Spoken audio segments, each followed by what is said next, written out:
Selamat malam, selamat datang di Jam Malam. Untuk cerita kali ini, gue mau menceritakan tentang pengalaman yang dialami oleh Pak Toto. Berikut kisahnya.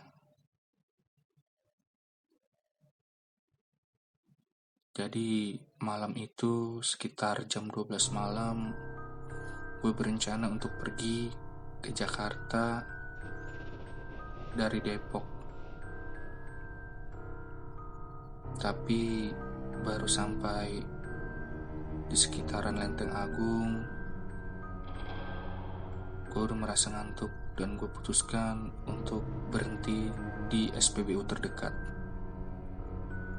Sesampainya di Tanjung Barat, gue memilih untuk berhenti di SPBU-nya dan mencari minuman agar mata gue segar kembali dan siap melakukan perjalanan.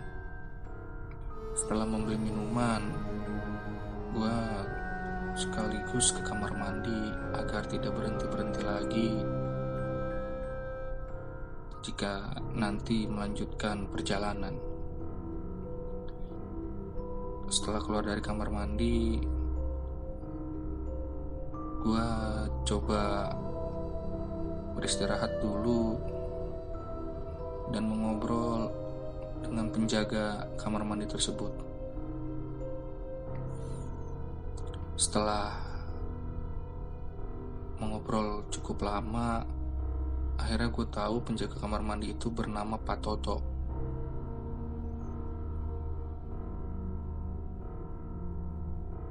Gue sempat bertanya,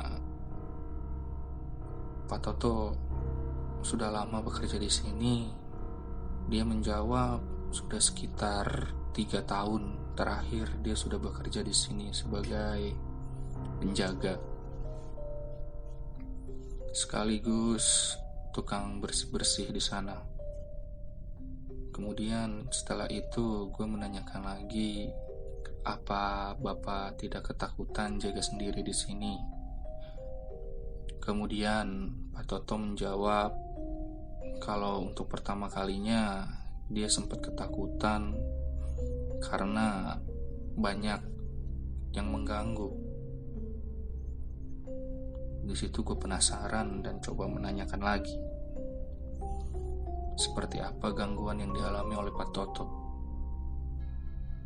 Kemudian Pak Toto berkata bahwa yang mengganggunya kadang ada suara perempuan dari belakang.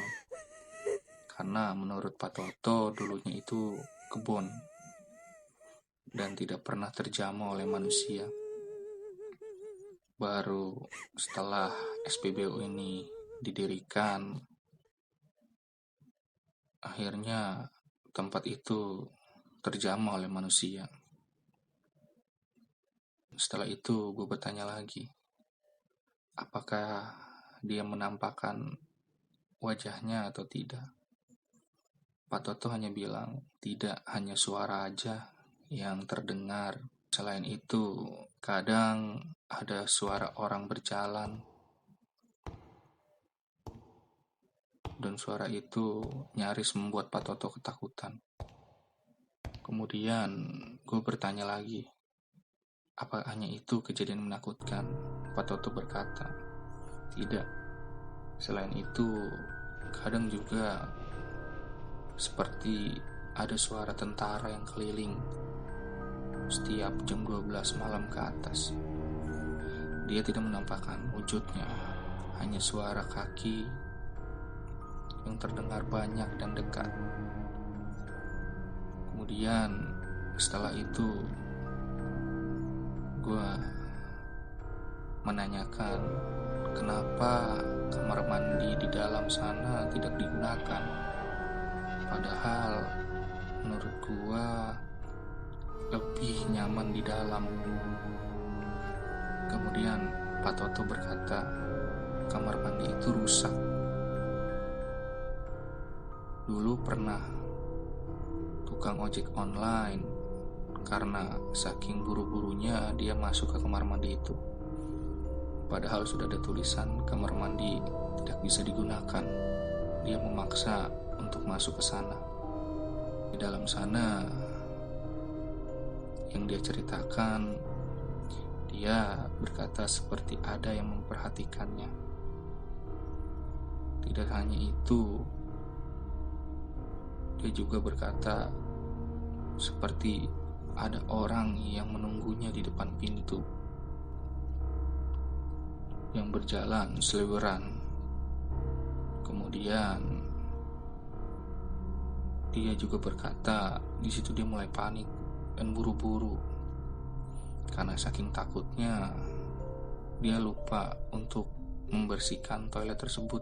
Saat dia membuka pintu, tahu-tahu sudah ada orang tanpa badan dan kepala menunggunya di depan.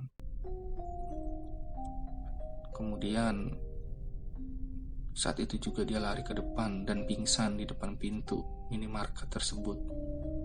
Kejadian itu sekitar jam 1 malam dan membuat semua orang panik kenapa tukang ojek itu lari ketakutan. Kemudian setelah dia sadar, dia berkata bahwa dia tadi ke kamar mandi yang di dalam.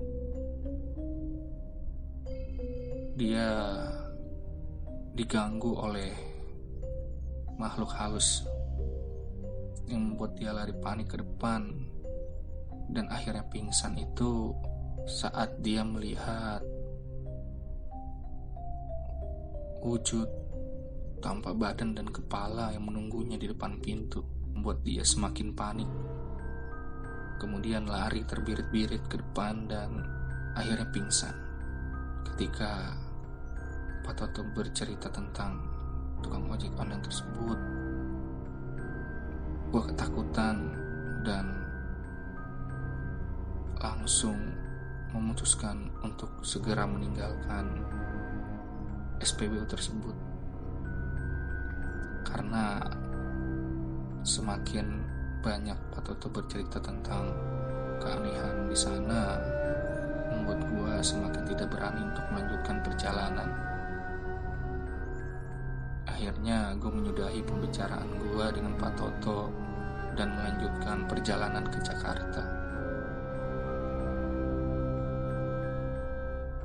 Sekian cerita untuk hari ini. Selamat malam.